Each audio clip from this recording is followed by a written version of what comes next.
Naminayo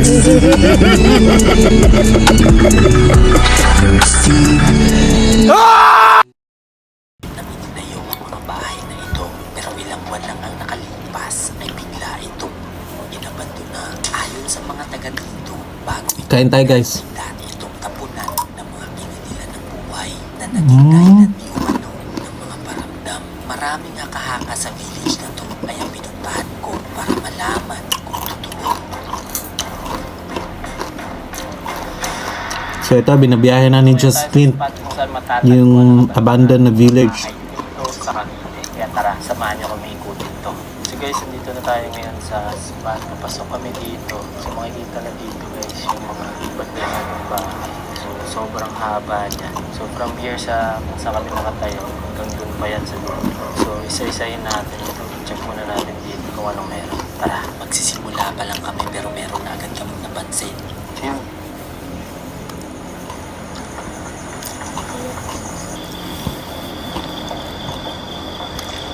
So pagpasok pa lang nila Justin guys, parang may nagpaparamdam na sa kanila. May kumakatok. Nanggagaling ito sa loob at hindi kami sigurado kung ano ito. Hindi ko sure kung ano yan, pero baka mga tagalang nakaano dito sa pipe niya. Check natin yung hagdan niya. Medyo okay pa. Tapos wala na siyang okay pa yung pagkagawa niya. Yung pader niya. Wala pa siyang sira. Hindi lang natapos. Pagpasok sa loob itong tumambad sa amin, Okay pa siya guys. medyo okay pa ang loob nito at pwede pa sanang pakinabangan ng mga tao. Kasi nabandona na lang. Bahay. Finishing na lang yung kulang nito. So for sure, Pero maganda pa talaga yung area. same lang. Pero check natin kung meron mga naman sa loob. Kasi ito meron siyang bahay. Pero mabit lang ang good for ano siguro. Sakto to para sa mga small families. I-check ko sana kung anong meron sa loob. Pero nang sinubukan kong buksan ito, meron na pala na make-up na tunog ang mikropono.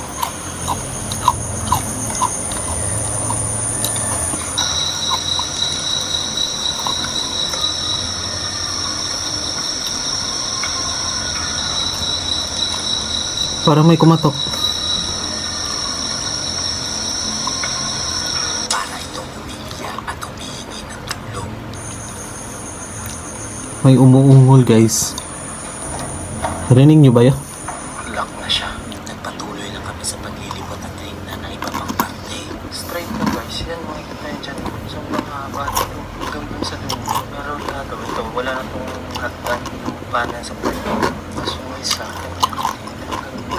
Halos parehas lang. Same lang yung tsura ng mga unit nila. Habang papunta sa pinto, bigla kami minapansin dito. Tignan natin kung meron.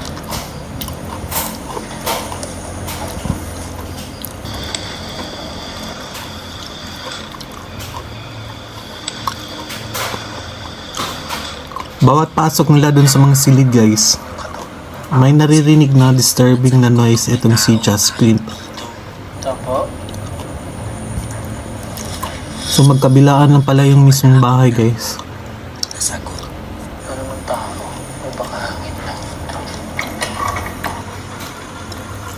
Bukas siya. Pero matigas na. Kinain na ng kalawang mga handle nito. Pero nakakapagtaka dahil wala ni isang nagtangkang kumuha. So, ibig sabihin, inayaan na lang talaga dito. Buti nga hindi tinatanggal ito. Hindi nakakalakad. Pati ang mga switch sa ilaw nila nandito pa. Inayaan na lang. So, kasi Okay, pasanan talaga siya guys. Andun pa yung mga switch ng ilaw. So, kasi nga ito pa siya. Nilagayan pa ito. Kami makita to. So, lahat dyan. Gubat na yan lahat. Makita niyo dyan. Puro gubat. So, gubat. May nakasabit na panyo na puno-puno ng mantsa. Yung mga matcha. Nagmadali na kami maglibot dahil lumalalim na ang gabi. Natin ibang huni kung meron tayong makikita. Tapos maya-maya, pag naikot na natin ito buo, try natin mag-investigate.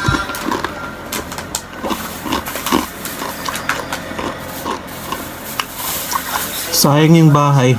Magagamit pa naman sana. Pero ano pa siya, okay pa talaga. Pagka-build sa kanya, so matibay naman. Kung nga lang, nakapagtaka, bakit nga naman siyang iniwan ng katiwangwang. Mapapaisip ka talaga bakit umiwan ang to nila dahil kahit bukas, wala rin kumukuha. Halos wala talaga pumapasok dito kasi kung ano nga, bunga na lang kanila, wala rin kumukuha. No? Diba? So, nakakapagtaka na walang pumapasok dito. Kasi kahit pati bunga na, walang kumukuha. Kailangan namin magdoble ingat dahil medyo madamo na sa parting to. Tandaan na kasi medyo maano na guys. Mga damo. Dito na part, medyo mataas na. Kaya medyo delikado kasi baka hindi na multo yung ano natin. Baka ahas na yung naninirahan dito. So, ito bukas yung banyo. Nakapag sa sobrang bilis. Tapos bukas yung banyo. So, dito na yung toilet nila. Dito na rin sila siguro nagsha-shower. Yung bowl nila guys, ano na rin, halos bago pa talaga. Wala talaga. Kaya ano lang, check natin yung likod. Pag-check namin sa likod, may narinig kaming mga kaluskos. Sa likod ng toilet, yung lababo nila. Okay pa, wala pa siyang sira. Yun yung medyo delikado kasi galing siya ng damo dito. Kasi sigurado kung ahas yung anong klaseng ahas. So, haba. Sa kabila, Ang dilim naman dun sa kabila, guys. dito tayo pumasok ang side na to. So, kabila, siguro for sure pare-parehas lang. Ikutin muna natin yung side na to. Tapos punta tayo dito sa kabila. Tapos subukan natin mag-investigate kung nasasakit tayo dito. Kasi tingnan natin yung sinasabi nila na tapunan to natin. So, ibig sabihin, meron ba nakitira siguro dito. So, ibig sabihin sasakit. Pag papalapit kami sa dulo, biglang naging pakiramdam ko. Sa part na to guys, medyo nabutan na ako ng iba ng feeling na hindi ko alam kung bakit medyo dito naman medyo matas na yung balik. Hindi ko alam kung bakit. So check natin. Tara, una muna ako lang kasi baka may mga ahas dito. Opo, tabi-tabi po. Mas parehas lang talaga. Pero yung vibe dito guys, dito medyo creepy na siya. Medyo nakakapanig-panig. Hayaan lang namin to at nagpatuloy lang sa paglilibot. At pagdating sa kabila, bigla namin itong nakita.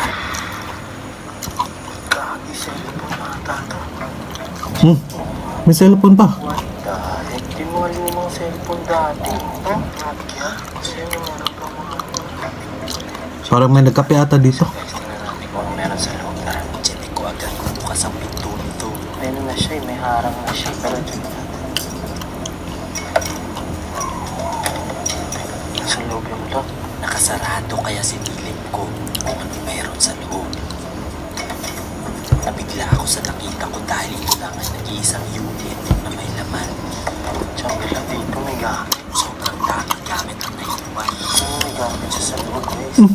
Check natin. Tingnan natin. May mga gamit pa, guys. Kaya naganap agad kami ng daan para makapasok. Baka pinamamahayan to ng mga homeless. Opo. Diba? Galing ba?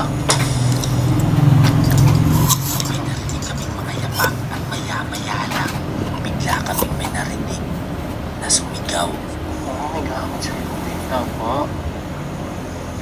Ikaw po? May sumigaw.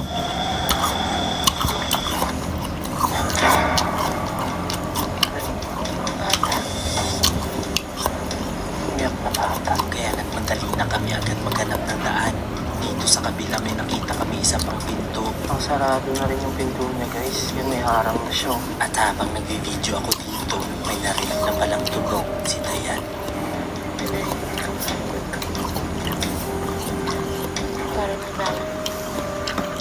Ikaw po?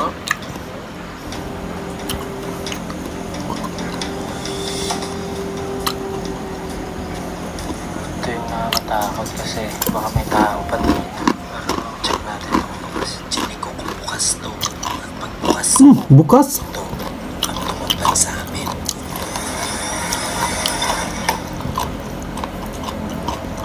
Oh my God. Daming gamit guys. So, Kompleto pa yung gamit, guys. iwan dito sa loob. Pero sira-sira na yung mga kurtina. Yan, kasi may nakatira pa dito. Pwede nayaan na lang ito nakatiwang-wang. Kung may tao pa dito na nakatira. Tapos tsaka dito sa kabila, may nagaan nila. Tapos meron pang sirang electric fan. Natin kung meron dito.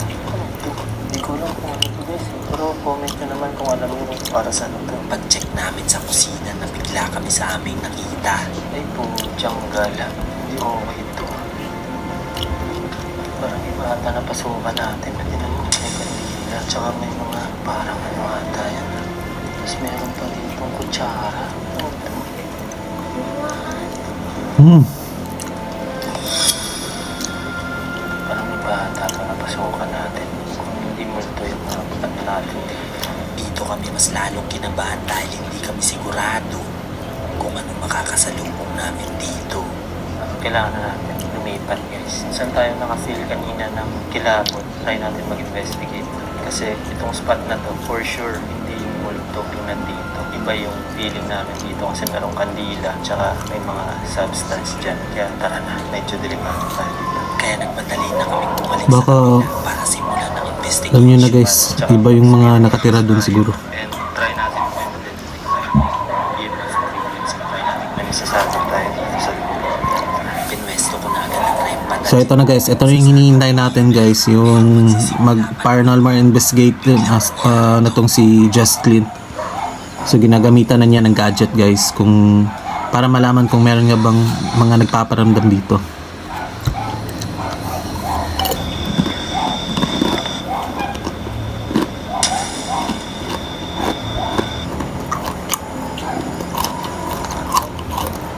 May narinig kaming mga kaluskos galing sa labas. Dito na nagsimulang umiilaw ang EMF.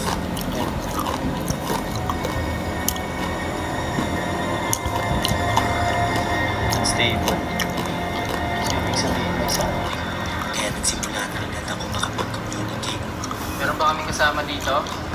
Kung meron, pwede mong pailawin yung mga dala naming gamit. Pwede ko bang... Yun, umilaw na guys. Meron guys, pero may hina siya. Pero nagdidetect kami EMF reader namin. Stable. Wala akong hinawakan sa something. Pero kailangan namin makasigurado Yun si Dayan. kung saan galing ito. Si Dayan wala siyang hawak. Pero ito, kung paano siya dito. Pwede mo bang patunogin yung dala naming REM pad? Pwede mo yung hawakan?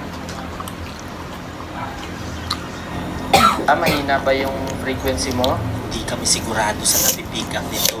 Kaya sinubukan kong tanungin kung kaya nitong pailawin hanggang sa pula. Kaya mo bang paabutin ng pula? Kaya mo bang paabutin ng pula to? Hindi. Hanggang green lang siya guys. Wala kami masyadong masagap na response dito. Kaya sinubukan kong ilipat sa pwesto kung saan kami may naramdaman kanina. So check natin, lagay natin. Kasi dito kanina. Dito siya eh. At hindi nga ako nagkamali dahil maya-maya lang Diyan ko galang. Dito, Yun. dito nag-orange siya. dito kami mas lalong kinilabutan dahil kahit hindi pa tapos ang tanong ko, tumuturog na ito. Dito kanina yung malamig guys. Dito ka ba nakatira? Sumalpak hanggang dulo yung gadget. Yun, God. yun na guys. Pula guys. Pula.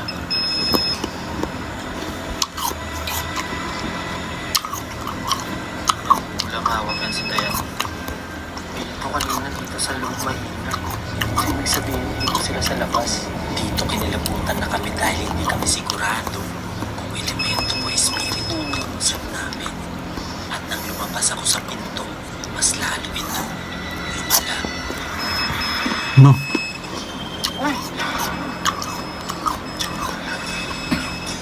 Mas lumakas guys. Dito sila. Kayo ba yung mga namatay dito?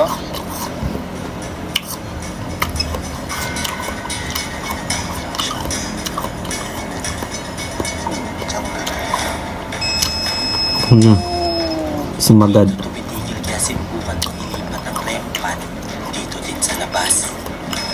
Try natin ilagay dito. At nang sinubukan kong ilagay ito sa lapag, hindi na ito tumigil sa kakatunog. Dito siya. Oh! Dito. Ikaw ba yung nakalibing dito? Diyan galan. Wala ng kuryente. Guys, ito yung gusto niyong gamitin. Tutunog siya ng pula. Oh! Try natin mag-steering. Ilagay ko na agad agad ang rempan sa labas at magtatanong kami gamit ang spirit box. Meron ba kami kasama dito? Lalaki ka o babae?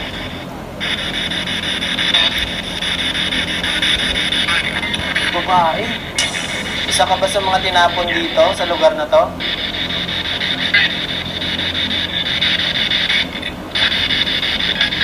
Uy, ilan kayo yung nandito? Okay. Nandito ka, pwede mo bang patunogin itong mga gadgets na dala namin? Pwede mo? Ikaw ba yung nagpatunog nito? Kinilabutan na kami sa mga sagot nila sa amin at nang tinanong ko kung pwede nilang patulugin ang REM pad, ito ang nangyari. Lahat kayo tinambak dito?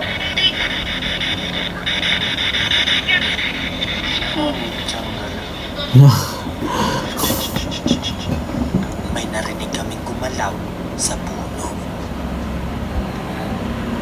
Kaya, kailangan nyo ba ng dasal?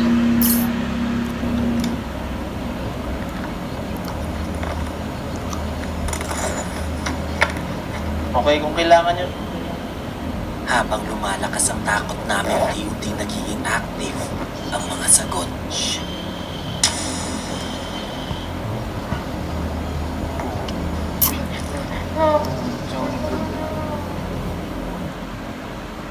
Gumalaw yung Kayo ba ng paggalaw nun? Gumalaw yung ano guys. Opo.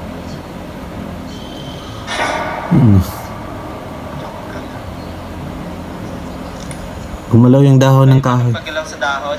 Ayan. Ilaw siya. Ilaw. Yun.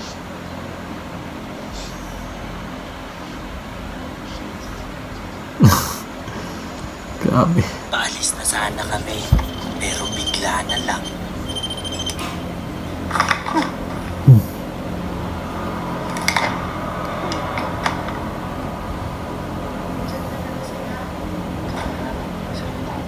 Nasa labas. Kaya lumabas na kami agad para mag-alay ng dasal. Ano man ang sinapit ng mga napaparamdam dito Kumatay ang balahibo ko guys. ng liwanag. Grabe.